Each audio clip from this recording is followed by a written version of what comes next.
नमस्कार साथियों, स्वागत है आपका हमारे यूट्यूब चैनल पर। जैसा कि आप सभी को पता है कि रेलवे टीचर की वैकेंसी आई हुई है और रेलवे टीचर की वैकेंसी आने के बाद सभी को एक डाउट था कि इसका सिलेबस क्या रहेगा, एग्ज़ाम पैटर्न क्या रहेगा और इसके लिए कंटेंट हमें कहाँ से मिलेगा, कंटेंट हमें कहाँ से पढ़ना है, कैसे क्या करना है। तो पहली बात तो ये कि यदि आपने कभी भी अपनी पूरी लाइफ टाइम में सीटेट सीटेट के लिए तैयारी करी हो, केवीएस के लिए पढ़ा हो, एनवीएस के लिए पढ़ा हो, जो आपका AWES होता है आर्मी पब्लिक स्कूल का एग्ज़ाम है इसके लिए पढ़ा हो, या आपने अपने स्टेट के किसी भी एग्ज़ाम के लिए पढ़ा हो, तो आपको घबराने की लिए बिल्कुल ज़रूरत नहीं है। आपके पास पूरा स्टडी मटेरियल रखा हुआ है, आपको बस उसको रिवाइज करने की ज़रूरत है।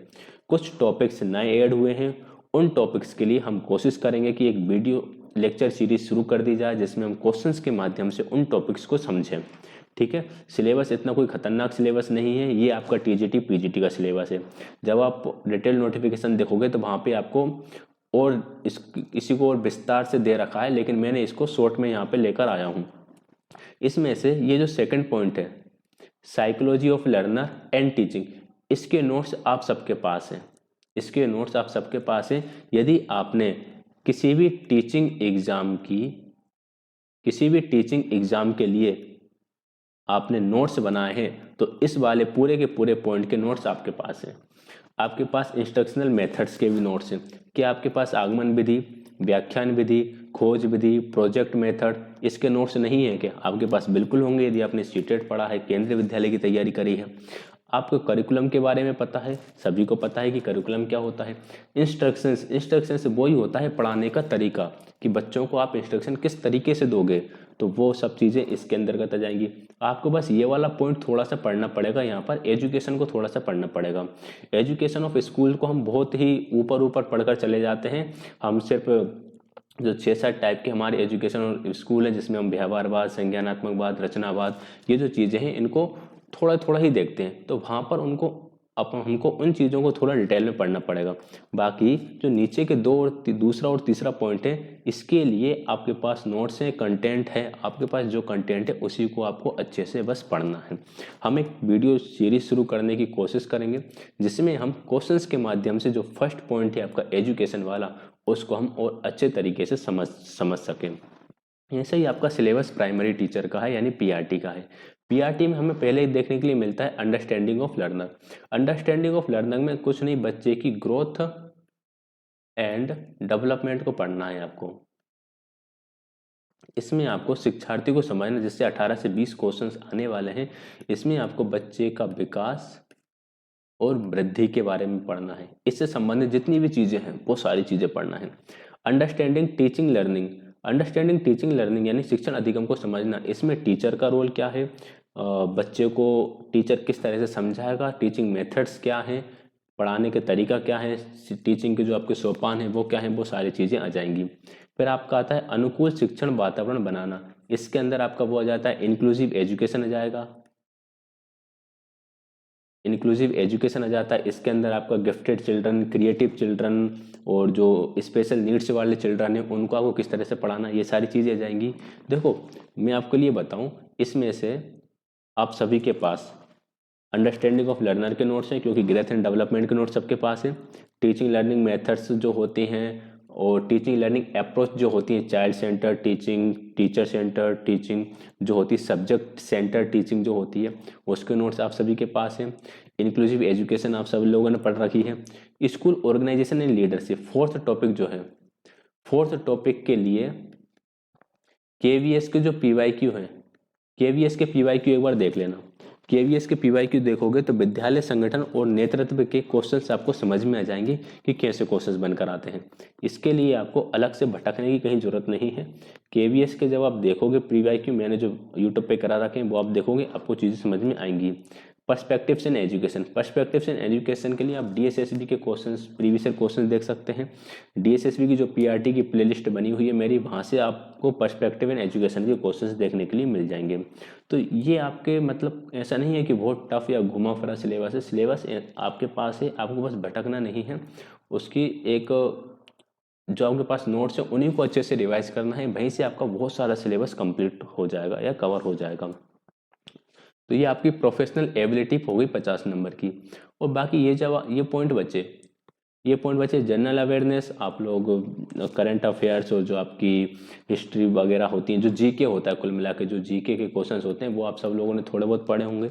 नहीं पढ़े हैं तो पढ़ना शुरू कर दो। और इसके क्वेश्चंस के लिए भाई रेलवे के कितने सारे होते हैं, एनटीपीसी के, ग्रुप डी के कितने पेपर होते हैं, उसमें जितने भी जनरल अवेयरनेस के क्वेश्चंस आए हैं, अगर आप उन्हीं क्वेश्चंस की अच्छे से प्रैक्टिस कर लोगे तो ये वाला टॉपिक आपका अच्छा हो जाएगा। रीजनिंग जो आपकी नॉर्मल रीजनिंग है वही रीजनिंग के 15 क्वेश्चंस आएंगे। इसके लिए भी आप ये करिएगा, रेलवे के जो एनटीपीसी ग्रुप डी के क्वेश्चन पेपर होते हैं उनके आप पीवाईक्यू लगा लो। मैथ्स के लिए भी यही कर लो और जनरल साइंस के लिए भी आपको यही करना है। मतलब रेलवे के जितने भी एनटीपीसी ग्रुप डी के चल रहे हैं बहुत सारे प्रीवियस ईयर पेपर आपको कहीं भी मिल जाएंगे। यूट्यूब पे भी बहुत सारे टीचर्स ने प्लेलिस्ट बना के करा रखे हैं, वहाँ से पीवाईक्यू कर लोगे आपके ये सारे कवर हो जाएंगे। क्योंकि ये वाला जो एरिया है ना, ये वाला सारे एग्जाम्स के लिए, रेलवे के सभी एग्जाम्स के लिए सेम रहता है, बस ये वाला ये लोग चेंज कर देते हैं।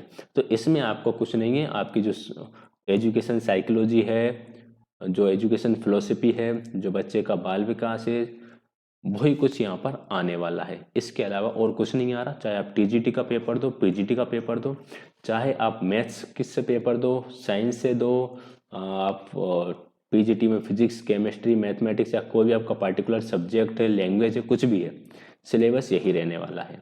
इसके बाद इनका एक इंटरव्यू होगा। इंटरव्यू में आपकी टीचिंग स्किल चेक की जाएगी कि आप अपने कंटेंट को कितने अच्छे तरीके से एक्सप्लेन कर सकते हैं, समझा सकते हैं। हिंदी संस्कृत के अलावा, संस्कृत की तो शायद मैंने देखा नहीं है कि नहीं, हिंदी के अलावा जो अन्य अगर आप सब्जेक्ट की बात करें तो वहाँ पर एक पॉइंट ध्यान रखिएगा, वो पूछते हैं कि आप दोनों भाषाओं पढ़ाने में सक्षम हैं या नहीं हैं। तो आप थोड़ा सा, जो हिंदी माध्यम के विद्यार्थी हैं तो वो थोड़ा सा इंग्लिश को तब तक कंप्लीट कर लेना, ठीक है। थोड़ा सा ऐसा कर लेना कि आप कोई भी एक टॉपिक अच्छे से घर से तैयार करके जाओ जिसको आप इंग्लिश में भी समझा सको। तो ये सिलेबस हैगा, इसको आपको इस तरह से पढ़ना है। मैंने आपको एक बार बता देता हूँ। प्रोफेशनल एबिलिटी के लिए अगर आप टीजीटी पीजीटी की बात करें तो जो सेकंड पार्ट है, सेकंड एंड थर्ड पार्ट है, इसके नोट्स आप सभी के पास हैं। आपके पास जो नोट्स हैं वही पढ़िए, जो बुक आपके पास है उसी बुक को पढ़ लीजिए। एजुकेशन के लिए थोड़ा सा आपको सर्च करके पढ़ना पड़ेगा। बाकी प्राइमरी टीचर के लिए पहले जो 3 पॉइंट है, इन 3 पॉइंट्स के नोट्स आप सभी के पास हैं। फोर्थ के लिए आप केंद्रीय विद्यालय के पीवाईक्यू कर लीजिए जो 2023 वाले हुए हैं, मेरे चैनल पे भी पड़े हुए हैं। पर्सपेक्टिव इन एजुकेशन के लिए आप डीएसएसबी के पीवाईक्यूज देखिएगा, वहाँ से आपको ये चीज़ें समझ में आ जाएंगी। और जो मैंने बताया था कि ये आपका प्रोफेशनल एबिलिटी तो हो गया 50 नंबर का। बाकी नीचे का जो 50 नंबर का बचा, इसके लिए आप रेलवे के प्रीवियस ईयर क्वेश्चन पेपर्स लगा लीजिए, वहाँ से आपकी ये चीज़ें कवर हो जाएंगी, ठीक है। तो ये था भाई सिलेबस, एग्जाम पैटर्न, इस तरह का एग्जाम होगा। हाँ, ध्यान रखिएगा कि यहाँ पर 1/3 माइनस मार्किंग रहेगी। तो क्वेश्चंस अटेम्प्ट करते समय ध्यान रखें कि यदि आपको लग रहा है कि आपने लगभग 80% क्वेश्चन सही करे हैं तो फिर आप तुक्का ना लगाएं, क्योंकि इससे आपके मार्क्स कम होकर 80% से 75% पे भी जा सकते हैं और आपका सिलेक्शन वहाँ पर रुक जाएगा। नंबर ऑफ वैकेंसीज पर ध्यान ना दें कि वैकेंसीज बहुत कम हैं, आप बस अपनी तैयारी करें, क्योंकि ये जो तैयारी है ये आपको आने वाले केंद्रीय विद्यालय और नवोदय विद्यालय में हेल्प करेगी। और कोई डाउट रहे तो उसके लिए आप कमेंट करके बिल्कुल पूछ सकते हैं। एंड कोशिश करेंगे कि इसकी तैयारी थोड़ी बहुत मेरे चैनल पर मैं करा दूं। बाकी कोई भी डाउट रहे कमेंट करके पूछिएगा। वीडियो कैसी लगी कमेंट में बताएं। वीडियो को लाइक शेयर, चैनल को सब्सक्राइब करें। वीडियो देखने के लिए आप सभी का बहुत बहुत धन्यवाद।